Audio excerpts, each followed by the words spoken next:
So somebody should have one of those things. My name is Addison Field. I'm the Chief Curator of the Alaska State Museums. Thank you for coming tonight. And thank you for coming to this virtual dedication ceremony for this summer exhibit, The Spirit Wraps Around You, brought to you by the Alaska State Museum. It gives me great pleasure to introduce Patience Fredrickson. Patience is the Director of the State Libraries, Archives, and Museums.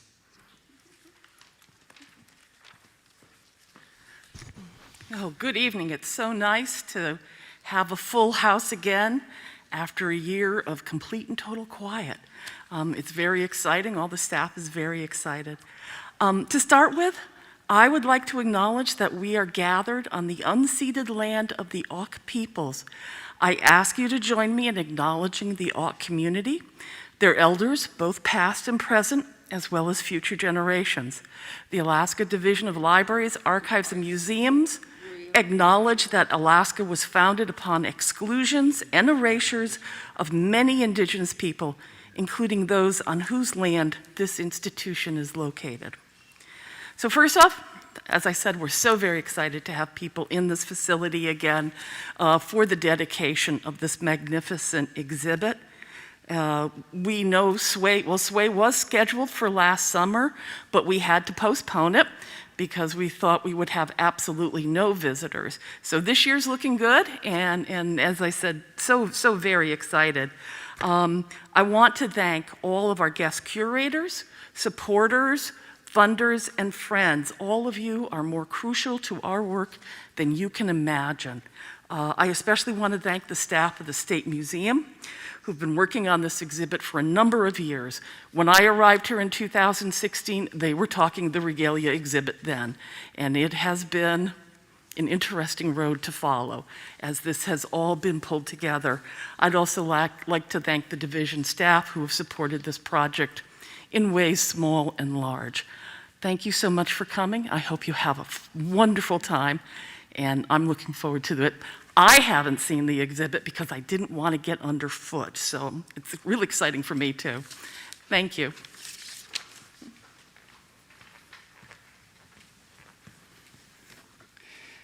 Thank you, Patience. Next, I would like to invite to the microphone Ka'ist An, Dr. Marie Olson, Elder of the Okwan, Wushkatan Clan, Brown Bear Health. Marie.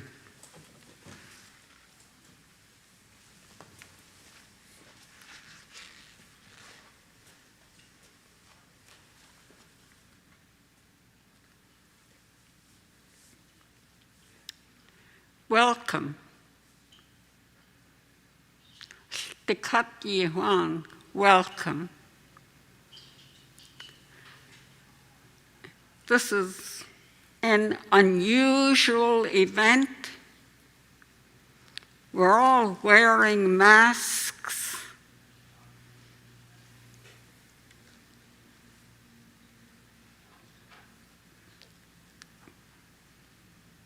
And it's very difficult to talk through a mask. I'm halfway tempted to take it off. What would they do if I did? I think some of you will copy me. At least I hope you would.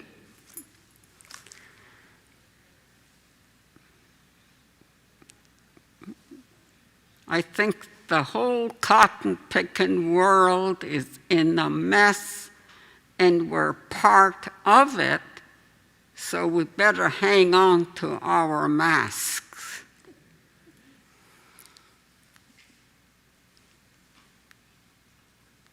I'm glad to see all of you, really. I'm in a quarantine by myself, and it's wonderful to see all of you here. I don't know if you can hear me. Can you hear me? Good, good, thank you. I think I will let Steve tell you what is on the event. I know one thing, there's no herring eggs. And I still have some frozen in my freezer. I know berries are going to be growing. There's blueberries all over my backyard. But it's a strange year, let me tell you, for what's growing very slowly, and that's skunk cabbage. It's really strange.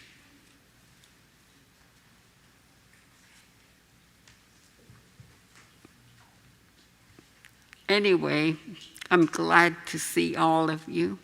I'm sure you're going to enjoy. I've seen some of the people already. You're going to enjoy the event.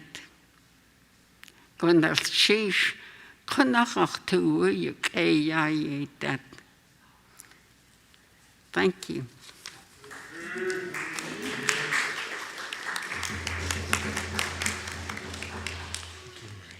Thank you.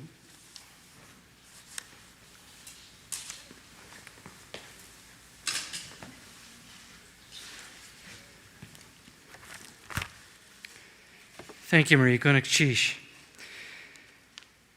Next on the agenda is an opportunity for me to address you directly from my place as the Chief Curator of the Alaska State Museums. I am truly humbled by the support we have gotten for this exhibit over the last 5 years, and especially over the last 18 months. So many people have stepped forward with their time, with their knowledge, or with their resources to help make this exhibit possible. We always knew it was going to be a big exhibit and would push our boundaries in many ways. Little did we know exactly how tough it would be. As with each and every one of you, this has been a tough year. In the museum, our revenue is down 90%. We've had to keep staff positions vacant. We've had no money for supplies and materials. There were times when we didn't know how we were going to pay for some of the things that we wanted to do in this exhibit. But our friends, our neighbors, and our community has stepped up to make this happen. At risk of sounding trite, I want to say that this exhibit would never have happened without the support of each and every one of you in this room, and countless other people who are not able to be with us tonight, who are on the other side of this camera lens. We quite literally could not have paid for it, organized it, done the research, written the labels, or secured the loans without your support. Over the last year, we have struggled mightily, and I don't mean as a museum or as a staff. I mean personally and societally. All of us have had to struggle to understand who we are as individuals and who we are collectively. And I hope that this exhibit can give each and every one of the people who comes to see it during this transformational time a little glimpse of who they are and at the bonds that hold us together as a group of people.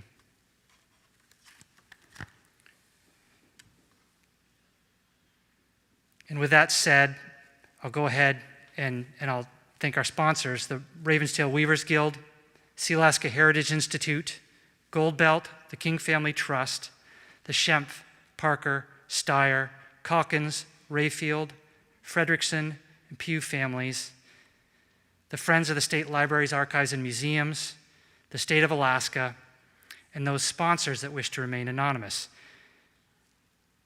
And to the over 50 donors who supported this show, to the 213 active Friends members, and the dozens of people who support the Friends every year,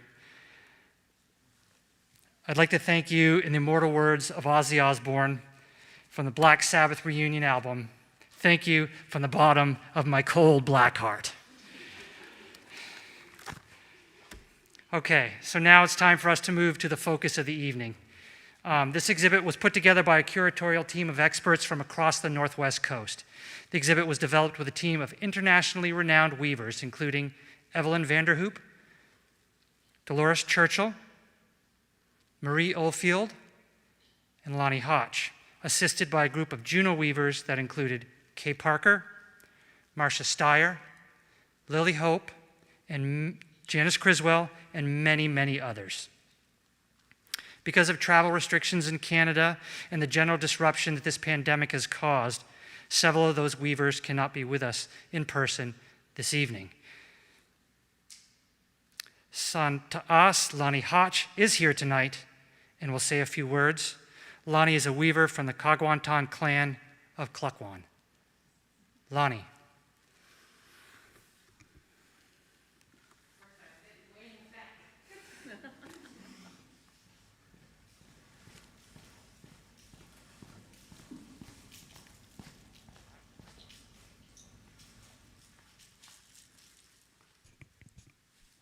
Gnilchish, Stikatyahan, Gnilchish Kwan, for having us here today. I would like to thank Steve Henriksen especially for all his hard work and working with all the group of women. I know it wasn't always easy. I think I made it especially challenging sometimes, but I was so honored to be asked to be a part of the curatorial team. I'm from Klukwan, and I felt a keen responsibility to represent my community, my culture, our legacy of weaving there in Klukwan, and was so honored to be able to contribute and to lend that perspective, having been born in Klukwan and lived most of my life there now. I just was so privileged to be a part of it, and I thank you all for your interest in the weaving. It's a very important part of our culture as Native people, and it's something that people can see when a person walks by with a Chilkat robe or a Ravenstail robe. You immediately, think of the Northwest Coast people, and I'm proud of that heritage, and I'm proud to share it with you folks. Gnilchish.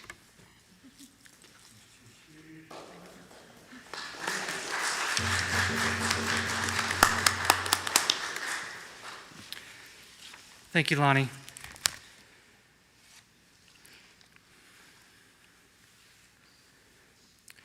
And representing the curatorial team at the Alaska State Museum, that includes Jackie Manning, Erin Elmore, Ellen Carley, Mary Irvin, and the staff that works in this building who have all assisted in so many ways. Steve Henriksen, Curator of Collections.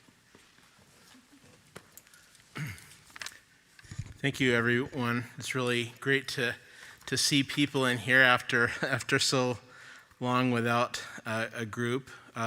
Really happy that you could make it here tonight. We're really proud of the work that we've been able to do over the last 30 years, believe it or not. We've been talking about this exhibit and planning slowly for eventually putting it up, and we've managed to do that now. And I'd like to reiterate what Addison said about the staff here.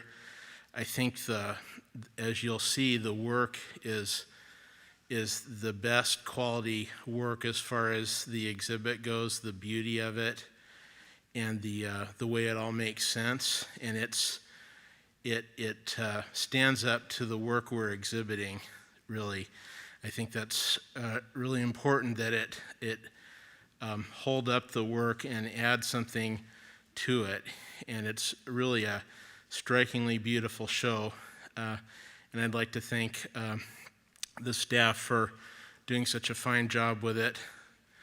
30 years ago, I worked with a group of weavers here in Juneau who were volunteering to weave a robe in the museum, and this was when the Ravenstail weaving technique was resurging after about 150 years of no one doing it.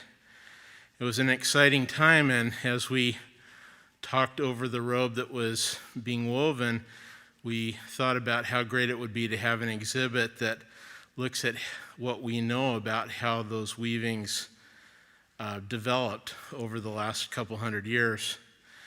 Starting with the Ravenstail technique and how it moved into Chilkat sometime around the early 1800s.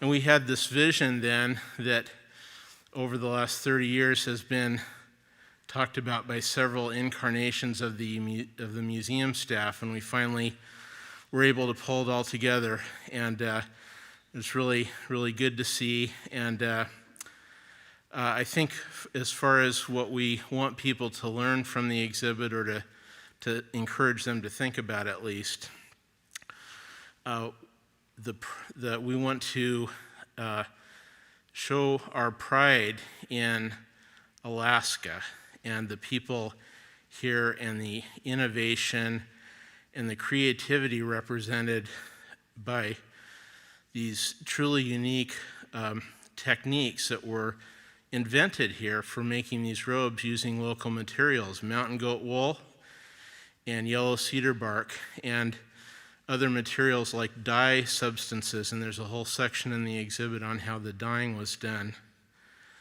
It's really quite a unique story about how that was all developed, and we're excited to be able to tell it here for the first time. There's never been an exhibit like this that traces the history of the weaving. So the innovation and creativity of the Alaska Natives and Canadian First Nations artists who put this all together and created a type of art that's really renowned throughout the world. And in dealing with the two major museums on the East Coast, the Peabody Museum at Salem, Massachusetts, and the Royal Ontario Museum in Toronto, just talking to them about borrowing these pieces, you can just hear the pride in their voices that they have something to do with these major masterpieces. And they're the kind of thing that we really don't have much of in Alaska anymore, at least this level of work from the old tradition. So we're really lucky to be able to have those here. And we actually have one piece left to go on exhibit. I'm afraid you'll see one empty exhibit case. And tomorrow morning we're going to put the final piece on exhibit. That's the Ravenstail robe from Toronto. So keep that in mind, and please come back tomorrow if you have a chance at noon. We'll be open to the public. Finally, the other takeaway that we wanted to instill for the exhibit was the idea that art is not just art. These are sacred objects, and they're the way that they are used by the clans and tribes.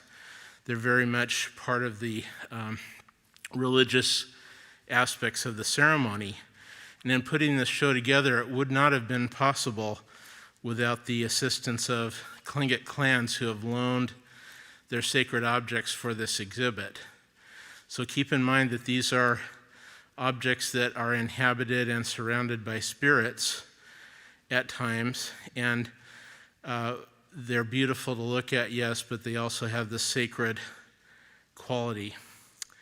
Finally, we're doing this all to honor the weavers of the past and present, and we hope that the demonstration of their prowess and artistry is an inspiration for the young weavers who hopefully will carry this tradition forward into the next century, although with Chilkat weaving, there's only a handful of weavers in the world who are capable of weaving a robe. So we hope that more and more young people take it up and continue this ancient tradition. So my thanks to you, to all of our donors and lenders for the show, and I'm excited to share it with you. Thank you.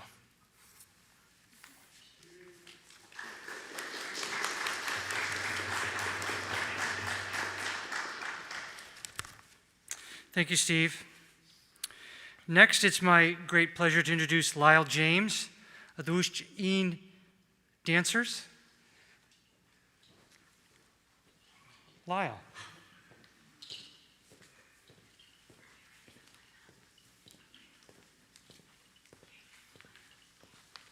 Goodness cheese, yes, they got museum staff. Aku anya kosani, goodness cheese, ya hari ya yina kain, ya lakuti konak, aku yes kuwu, yes they got hatin hasis ko ya wush kanak wu dia di ya ta ya has to hit the city. Goodness cheese. Ik had de zaak klingig in een giet is. Woest die in had de zaak. Yes, de gedaan kwandig. Ja, joe woest die had de zaak. Kan goodness cheese ak kwan. Ja, ne kan connect to art. Ja, je gie. Aku yes, de gat weavers. Kan goodness cheese die teach city. Yes, the could you connect. Hatuasiku yai dat at ech. Yes, kasnika ya. Yahagan shiya. This first song that you're going to hear us sing is our outside song. It is to let you know we're here to support you and everything that you folks do. At the beginning, I also said, our dance group name is Wusht'in, which means working together. We come from many different parts of the land, which is why we call ourselves Wusht'in. I also thanked the Ak Kwan for allowing us to be on their land. I also thanked the dignitaries, the clan leaders who are here this evening. It is good to look upon your faces. Those that made the blankets and those that passed on, who left their legacy so that we can see our ancestors. Goodness cheesh. Thank you. The second song that you'll hear us sing is going to be a song that was composed by my wife. Her Tlingit name is Chilkat and Ravenstail.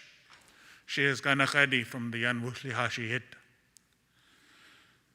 This song she had composed not too long ago for one of her relatives to let them know that they were not alone. That's what we're here to do, to let all the weavers who've worked so hard to create a legacy so that your children, your grandchildren, your nephews, your nieces, they can look up at these blankets and say, yes, that is part of who I am. For generations, this almost became a lost art. And to the weavers who've dedicated their time to make sure that doesn't happen, goodness cheesh. This next song, the second song that we're going to sing, is a song that was composed by my great-grandfather. His Tlingit name was Asho. He was Yanyedi of Ta'ku, child of Vishkitan. He was found without the breath of life one day, and his father brought him back. We are singing this song because This is how we see all the weavers and all the hard work that you're doing. You are breathing in to our way of life. And another part of the song that you hear is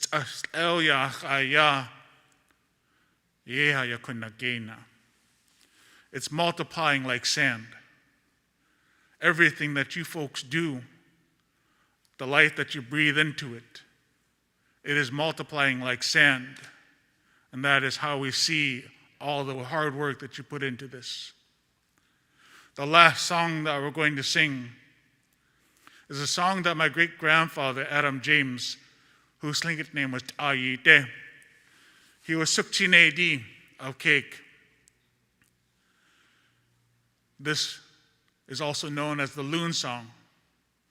We're going to sing this here because we hear the voices as each of the blankets are danced. Everyone who helped you, everybody who taught you, they talk to you every time you work on those blankets. You can hear their voices as they say, don't forget to do this. As you put into that web, you hear them say, I'm proud of you. You are precious. This is how we feel this evening as we are getting ready to dance with and for you.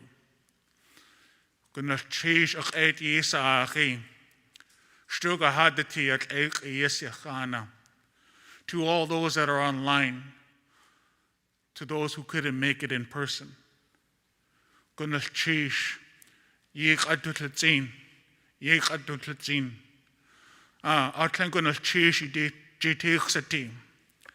you for the hard work that you put into these. You are precious, and we appreciate you. You are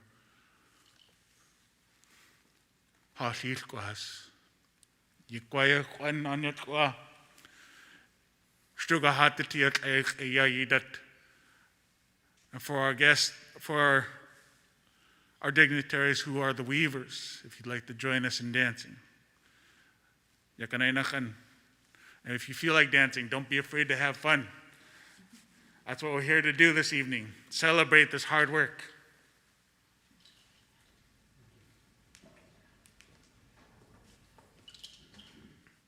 Thank you, Lyle.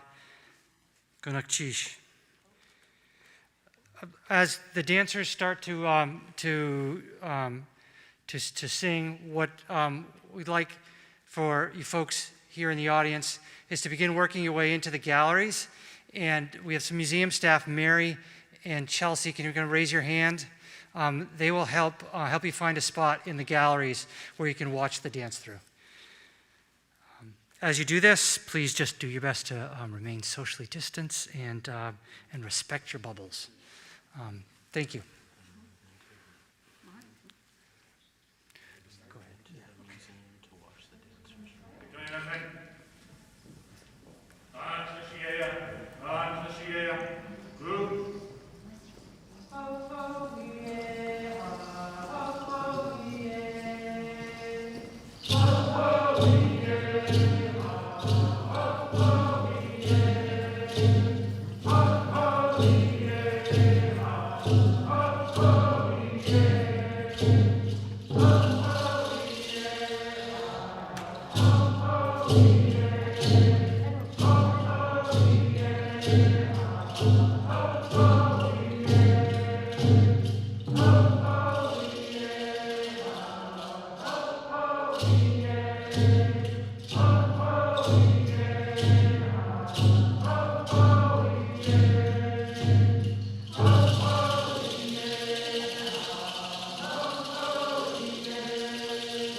Ah, Chilkat and Ravenstail.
Ho!